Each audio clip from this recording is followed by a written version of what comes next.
அஸ்வின்ஸ் இனிப்பு காரம் பேக்கரி மற்றும் செல்வ உணவகம். வில்சன் வந்து ஒரு bill private member bill move பண்ணியிருக்காரு. ரொம்ப சிம்பிளான பில், ஒரே பக்கம் தான் அந்த பில். அந்த பில்ல வந்து அவங்க சொல்றதே என்னன்னா, இதை ஒரே வார்த்தை தான், notwithstanding anything contained in the constitution, appointment of judges to Supreme Court shall be made keeping in mind social diversity within the institution. அது சுப்ரீம் கோர்ட் அண்ட் ஹைகோர்ட்னு சொல்றாரு. due representation to the members of scheduled caste, scheduled tribes, other backward classes, religious minorities and women.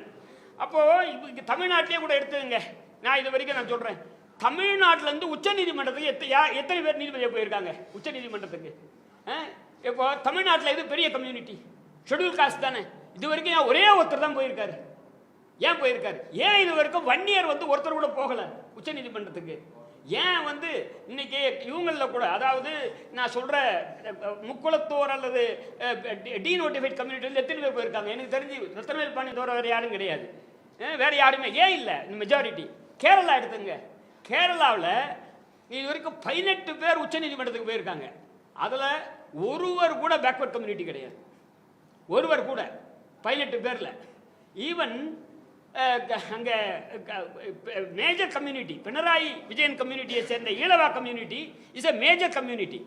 அதில் இருந்து ஒருவர் கூட போடுறதில்லை. Pinarayi Vijayan chief minister ஆகலாம், Achuthanandan chief minister ஆகலாம், காங்கிரஸில் பல ஈழவா சேர்ந்தவங்க சீஃப் மினிஸ்டர் ஆகலாம். ஆனால் உச்சநீதிமன்றத்துக்கு அவங்க போக முடியாது. அதே மாதிரி முலாயம் சிங் யாதவ் சீஃப் மினிஸ்டர் ஆகலாம், லல்லு பிரசாத் யாதவ் சீஃப் மினிஸ்டர் ஆகலாம். ஆனால் எந்த யாதவும் இது வரைக்கும் உச்சநீதிமன்றம் போனது கிடையாது. அப்போ என்ன இதெல்லாம் ரொம்ப நமக்கு திகைக்க வைக்கக்கூடிய ஒரு ஆச்சரியமான ஒரு செய்திகள். உயர்நீதிமன்றமும் உச்ச நீதிமன்றமும் டைவர்சிட்டியை ரிஃப்ளெக்ட் பண்ணலன்ட்டு அவர்களே ஒத்துக்கிறாங்க. ஆனால் இந்த அரசாங்கம் அதுக்கு தயாரா இல்லை. அவங்க முழுக்க என்ன பார்க்குறாங்கன்னா, எப்படி சிபிஐ மாதிரி, எலெக்ஷன் கமிஷன் மாதிரி, அல்லது இடி மாதிரி, பிஎம்எல்ஏ மாதிரி எல்லாத்தையும் அவங்க கண்ட்ரோல் மாதிரி உச்ச நீதிமன்ற உயர் நீதிமன்ற நியமனங்களிலும் மீண்டும் மீண்டும் வலியுறுத்தி சொன்னாலும், இதே போல கிர்பால், ஜஸ்டிஸ் கிர்பாலோட சன், அவருக்கு அவருடைய பெயர் ஆகி 5 வருஷம் ஆகுது. அவர் ஒரு டிரான்ஜெண்டர், அவருடைய நியமனம் இல்லை.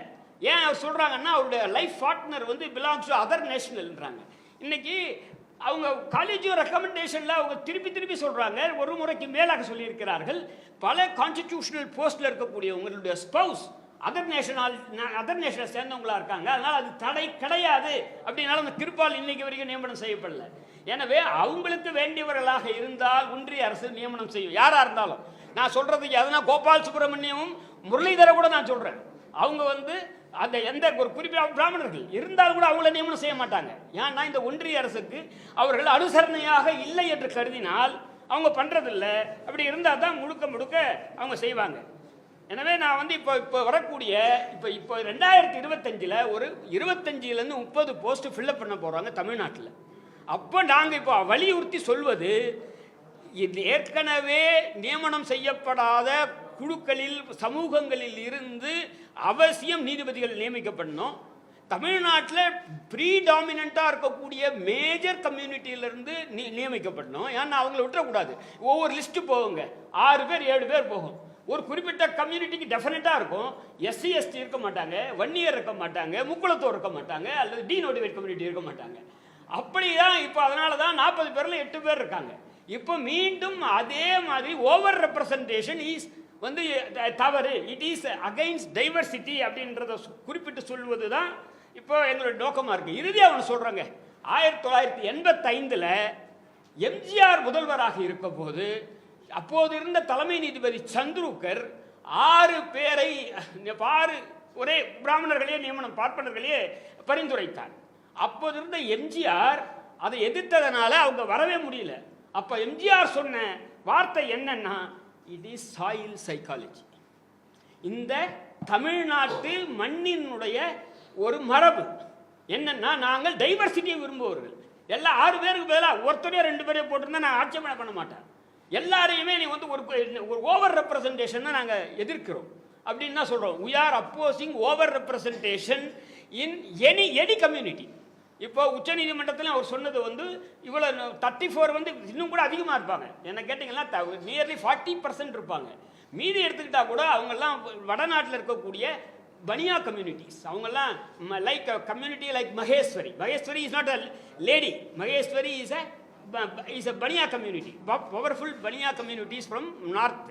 அப்படி இல்லாட்டி கூட மற்ற உயர் சாதியினர் தான் இருக்காங்களே தவிர எஸ்சி எஸ்டி என்னுடைய கருத்தில் சுப்ரீம் கோர்ட்டில் இந்த 75 ஆண்டுகளில் நான் யாருமே இல்லைன்னு நினச்சேன். ஒரே ஒருத்தர் தான் இது வரைக்கும் அப்பாயிண்ட் ஆகியிருக்காங்க. 10 கோடி மக்கள் இருக்கக்கூடிய எஸ்டியில் இது வரைக்கும் ஒருத்தர் தான் இருக்காங்க.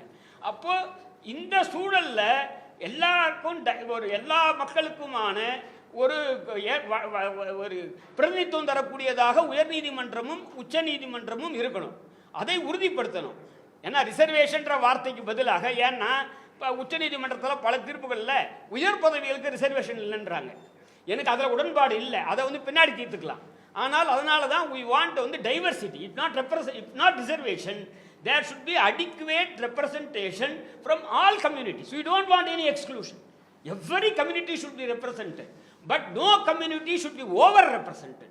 If there is over-representation, it should be stopped. Opportunity shall be given to other communities. உதாரணத்துக்கு நான் சொல்றது ஆச்சாரி கம்யூனிட்டி தமிழ்நாட்டில் யாருமே அப்பாயிண்ட் ஆனதே இல்லை டு மை நாலேஜ். அதே மாதிரி டீநோட்டிஃபைட் கம்யூனிட்டி பிரமலை கல்லர்லேருந்து இது வரைக்கும் யாருமே ஹைகோர்ட்டில் ஜட்ஜ் ஆனதே இல்லை. இவங்களாம் மேஜர் கம்யூனிட்டிஸ். நான் சொல்ற டோபி கம்யூனிட்டிலேருந்து ஹைகோர்ட்டில் ஜட்ஜ் ஆனதில்லை. அப்போது இந்த மாதிரி இது வரைக்கும் ரெப்ரசன்டேஷனே இல்லாதவர்கள் உயர்நீதிமன்ற பதவிகளுக்கு வந்து அலங்கரிக்க வேண்டும் என்பதுதான் சமூக நீதி. இப்போ மாநிலம் சொல்லாமல் ஒத்துப்பாங்களா? மாநிலம் சொல்ல ஒத்துக்க மாட்டாங்க. நம்ம கவர்னரும் ஒத்துக்க மாட்டார், மத்திய அரசும் ஒத்துக்காது, உச்சநீதிமன்ற கொலேஜியம் ஒத்துக்காது. ஏன்னா உச்சநீதிமன்ற கொலேஜியம் ஒன்றிய அரசு சொல்வதைத்தான் கேட்கறதுன்ற நிலைமை தான் இருக்கிறதாக நான் பார்க்கிறேன். ஏன்னா நான் இந்த ஜான் சத்தியன் நீலகண்டன்லாம் உதாரணங்கள். அதனால் இதில் வந்து அனைத்து தரப்புக்கும் ரெப்ரசன்டேஷன் வேணும் அப்படின்றது தான். இப்போ கிட்டத்தட்ட இந்த ஆண்டு ஒரு 25லிருந்து 30 நியமனங்கள் நடைபெறும் போது அனைத்து தரப்பையும் சார்ந்தவர்களுக்கு உரிய ரெப்ரசன்டேஷன் கொடுக்கணும். ஏற்கனவே கூடுதலாக நான் சொல்கிற ரெப்ரசன்டேஷன் இருக்கவங்கள முடிந்த வரை அநேகமாக இல்லாமல் இருக்கணும், இல்லை தவிர்க்கணும். ஏன்னா அவங்க 40 பேரில் 8 பேர் இருக்காங்க.